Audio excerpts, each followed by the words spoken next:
Hello বন্ধুরা, আজকে আমরা শুরু করব বাংলার মুখ্যমন্ত্রী মাননীয় মমতা ব্যানার্জি একটা নতুন স্কিম চালু করেছে, যেটা হচ্ছে যারা মাধ্যমিক পাস তারাই এই ফর্মটা ফিল আপ করলে তারা ১,৫০০ টাকা পর্যন্ত পার মাসে পাবে, আপ টু ৫ বছর পর্যন্ত। সেই বাংলা যুবসাথী প্রকল্পের ফর্ম আমার সামনে আপনারা দেখতে পাচ্ছেন। যুবসাথী ফর্মে কিভাবে ফিল আপ করতে হবে সেটা পুরো এই ভিডিওর মাধ্যমে টোটালটা আপনারা দেখে নেবেন। প্রথমে বলি, উপরে লেখা আছে বাংলা যুবসাথী প্রকল্প। এটা অ্যাপ্লাই করার জন্য ইংরেজি বড় হাতের অক্ষরে পূরণ করতে হবে এবং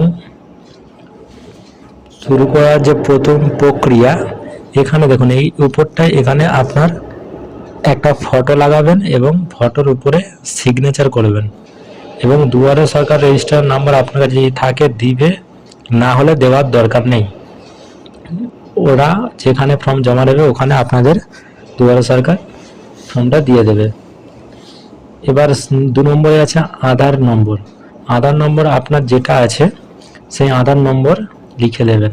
যেমন ধরুন আমার আধার নম্বর 9602300976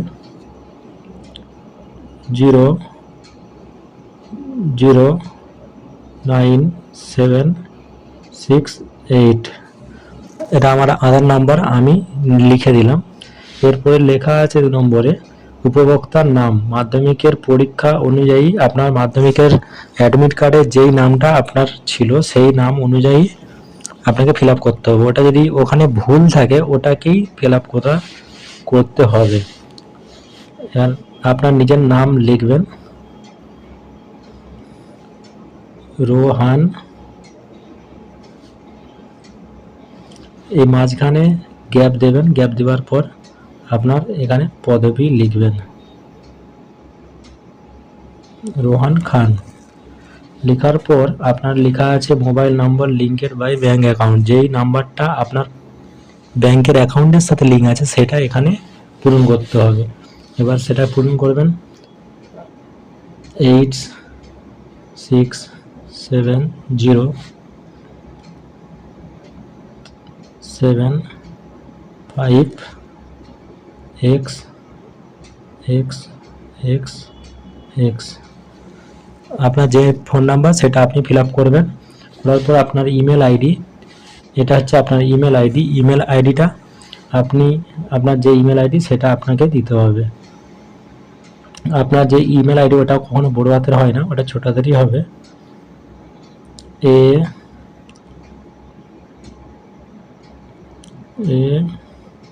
ASIS@gmail.com আপনার যেভাবে আছে সেই ইমেল আইডি আপনি পূরণ করবেন এবং আপনার জেন্ডার মেল, ফিমেল না অন্যান্য। আমার মেল, তাহলে মেলের উপরে ঠিক মার্ক করবেন এবং জন্ম তারিখ দিতে হবে আপনাকে। জন্ম তারিখ দিয়ে দেবেন 14/01/1999 জন্ম তারিখ দেবেন এবং জন্ম তারিখের পাশে দেখুন এখানে লেখা আছে 1/4/2026 অনুযায়ী আপনার কত বছর হলো। আপনি এইটা ক্যালকুলেশন করবেন। করার পর আপনার যেটা আসছে, আপনার ধরুন এখানে আনুমানিক একটা ধরে নিন যে এই হিসাব করার পরে এই ডেট বাই এই ডেট ওয়াইজ যখন আপনি করছেন, এই দুটো ডেট ওয়াইজ এখন আপনার এজ দাঁড়াচ্ছে 27, ওটাই লিখে দেবেন। আর মাসের লেখার দরকার নেই এখানে। ফাদার্স নেম লিখে দিবেন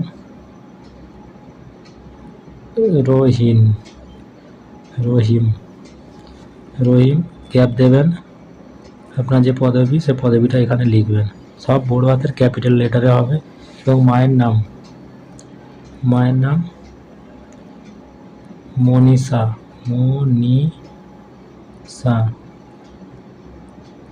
মনীষা গ্যাপ দেবেন। তারপরে পদবি খান দেবেন এবং লেখা আছে নিচে স্বামী অথবা স্ত্রী। যদি আপনি বিবাহিত হন আপনার স্বামী আপনি যদি মহিলা হন আপনার স্বামীর নাম লিখবেন, এবং আপনি যদি স্ত্রী হন আপনার স্বামীর নাম লিখবেন, এবং আপনি যদি ছেলে হন, আপনার যদি বিবাহিত হন তাহলে আপনার বউয়ের নাম লিখবেন, মানে স্ত্রীর নাম। তাহলে সেখানে আপনি লিখলেন এখানে জি ক্যাপ দেবেন, এবার পদবি লিখবেন, ধরুন বিবি লিখবেন, বিবি লিখবেন। লেখার পর আপনার লেখা আছে নিচে আপনি এসসি না এসটি না ওবিসি কোনটা।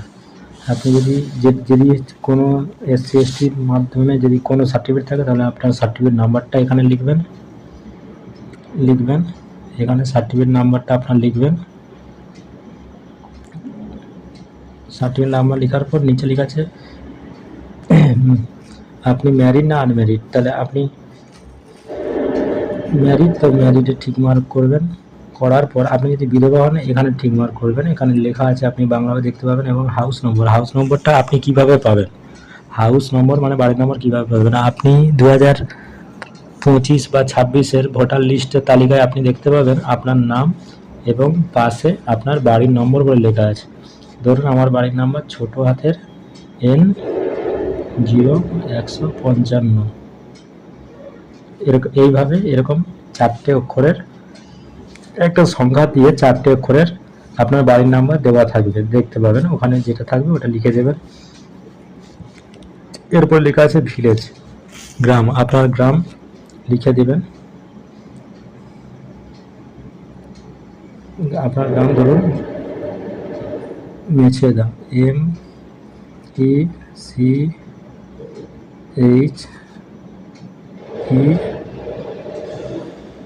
আপনার গ্রাম ধরুন মেছেদা লিখলেন। পোস্ট অফিস, আপনার পোস্ট অফিসও মেছেদা, MECHEDA মেছেদা লিখলেন। এবং আপনার গ্রাম পঞ্চায়েতের নাম কি না শান্তিপুর, SANTIPUR।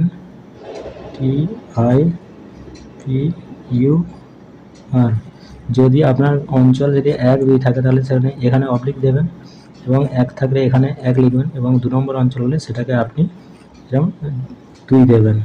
এইভাবে রোমান হরফে 2 নম্বর দেবেন। এবং আপনার ব্লক কোনটা, আপনার ব্লকের নাম লিখবেন, এইভাবে লিখবেন শহীদ, ক্যাপ দেবেন মাতঙ্গিনী,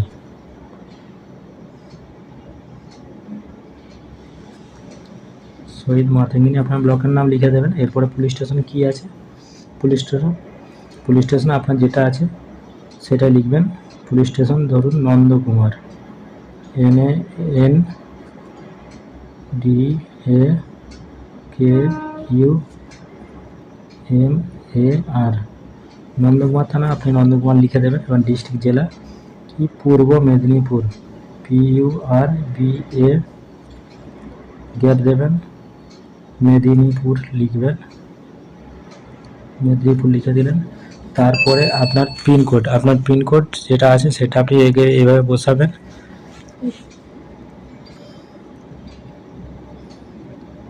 পিনকোড লিখাবেন और পরে রাজ্য আপনার তো লেখা আছে, লেখার দরকার নেই। এরপরে পরের পেজ যাবেন। পরের পেজটা দেখুন এখানে আছে।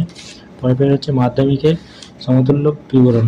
আপনার মাধ্যমিক যে রোল নাম্বার আছে সেই রোল নাম্বারটা এখানে দেবেন, এখানে সেই রোল নাম্বারটা লিখবেন। লেখার পর রোল দেবেন। রোলের পর এটার যে নম্বর এইভাবে হয় 0, 136 এইভাবে নম্বর দেবেন। এবং কোন সালে পাস করেছেন, ধরুন 2014 সাল, 2014 লিখবেন।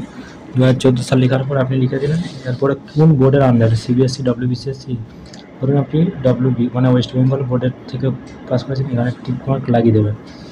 তারপরে আপনার শিক্ষাগত যোগ্যতা, সর্বোচ্চ শিক্ষাগত যোগ্যতা যদি আপনার HS হন তবে HS পাস লিখে দেবেন। বর্তমান পেশা আপনি কি করেন, আনএমপ্লয় লিখে দেবেন, আনএমপ্লয় লিখে দিলেন। লেখার পর তারপরে ব্যাংকের ডিটেলস, ব্যাংকের নামটা এটা খুব গুরুত্বপূর্ণ জিনিস, এখানে ভালো করে লিখবেন। ব্যাংকের নাম ফুল অক্ষরে লিখতে হবে, পুরো বড় হাতের, STATE, state bank of India. আপনার যে ব্যাংক সেইটা লিখবেন এবং তার ব্রাঞ্চের নাম লিখবেন। লিখলেন। মেচেদা ব্রাঞ্চের নাম লিখে এবার অ্যাকাউন্ট নাম্বার আপনার যেটা আছে সেটাকে এইখানে লিখে দেবেন, ফুল লিখে দেবেন। এটা আপনি ইয়েস, হ্যাঁ এবং নো এটা করে দিলেন। করে দেওয়ার পর এটা যেটা গুরুত্বপূর্ণ, খুব গুরুত্বপূর্ণ যে জিনিসটা হচ্ছে সেটা হচ্ছে এখানে দেখুন লিস্ট কোনগুলো নথিপত্র আপনার এর সাথে দিতে হবে। এবং দেখুন প্রথমে 1 নম্বরে লেখা আছে মাধ্যমিকের অ্যাডমিট কার্ড এখানে দিলেন। 2 নম্বর আছে মাধ্যমিকের সমতুল্য যদি কোনো কিছু দেন সেটাও দেবেন। এবং তারপরে আছে মাধ্যমিক পরীক্ষা শিক্ষাগত যোগ্যতা সার্টিফিকেট, ওখানে আপনার রেজাল্ট আছে রেজাল্টও দেবেন। এবং এর উপরে মাধ্যমিকের বেশি যেটা আছে সেই সার্টিফিকেটটা আপনি এখানে জরুরি করে মনে করে দেবেন। তারপরে 3 নম্বরে আছে আধার কার্ডের জেরক্স, আধার কার্ডটা দিলেন। তারপরে 4 নম্বরে আছে আপনি ভোটার কার্ড, এটা ভোটার কার্ডটা দিলেন। তারপরে আছে ব্যাংকের বইয়ের ফার্স্ট পেজ, ওইটাকে জেরক্স করে এখানে দেবেন। দেওয়ার পর লাস্টে যদি আপনার সার্টিফিকেট থাকে তবে দেবেন, না হলে এটাকে দেওয়ার দরকার নেই। আর এখানে কোনো কিছু মার্ক ভুল বা টিক মার্ক লাগানোর দরকার নেই, এর উপরে সবগুলোকে টিক মার্ক লাগাবেন, টিক মার্ক লাগিয়ে দেবেন। তারপরে যেটা গুরুত্বপূর্ণ জিনিস সেটা হচ্ছে যেই দিনে আপনি জমা করবেন সেই দিনে এখানে তারিখ দেবেন। ধরুন আপনি আজকে জমা করেন, তাহলে আজকের 19 তারিখ, তারপরে 19 তারিখটা এইভাবে লিখে দিলেন। লিখে দেওয়ার পর আপনি এখানে সিগনেচার করে দেবেন। আপনি যে জমা করছেন আপনার যার যে এর পাওনাদার বা যে পাবে যে এই প্রকল্পের নথিভুক্ত, সে এখানে আপনার সইটা করবেন। এইভাবে সই করে দিলেন, সই করে দেবেন। এবং আপনি সই আমি শর্টে করে দেখাচ্ছি, কিন্তু আপনারা শর্ট করবেন না, আপনাদের নামটা ফুল পুরো এখানে লিখতে হবে। এই জায়গাটায় আপনার ফুল নামটা লিখতে হবে। তারপর যখন আপনি জমা দেবেন, আপনাকে জমা দেওয়ার পর দেখবেন এইভাবে আপনাকে এই যে দেখতে পাচ্ছেন এই কাগজটা, এখানে আপনার রেজিস্টার নাম্বার ওরা লিখে দেবে। হ্যাঁ, লিখে দিল, এভাবে লিখে দেওয়ার পর এখানে আপনার রিসিভ অন, এখানে ওরা এই ডেট এইভাবে লিখে দিল। লিখে দেওয়ার পর আপনাকে এই এতটা এইভাবে মুড়ার পর আপনাকে এইভাবে কেটে আপনাকে দিয়ে দেবে। এটা আপনার রিসিভ কপি, এটা রেখে দেবেন, যদি পরবর্তীকালে কোনো সমস্যা আসে এটা আপনি দেখাতে পারবেন। এই ছিল আজকের ভিডিও। অবশ্যই নতুন যারা আছেন দেখছেন ভিডিও, অবশ্যই সাবস্ক্রাইব করে পাশে থাকবেন এবং আমার চ্যানেলে রোজ নতুন নতুন ভিডিও পেতে অবশ্যই ফলো এবং লাইক কমেন্ট শেয়ার করবেন।